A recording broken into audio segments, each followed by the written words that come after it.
Hello everyone and welcome to my YouTube channel. Today we are going to discuss how to change featured photos on your iPhone. For example, if you add widget on your iPhone in which you see feature photo and you want to change it. So how you gonna do that? For this, what you have to do, you have to simply watch this video completely. So without wasting any time, let's start the video.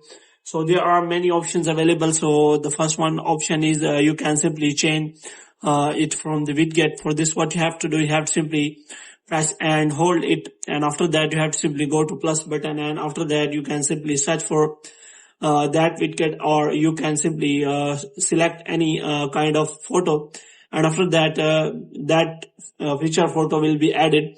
And in this way you can simply add different kind of feature photos. But if you want to remove a widget, you have to simply click on edit widget, and after that you have to simply change that album in which that photo is available.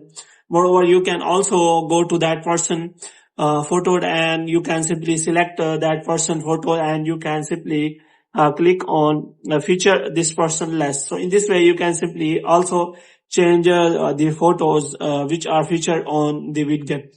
So if you want to change all these photos, then you can simply go to widget setting, and you can also change all the photo setting related to that.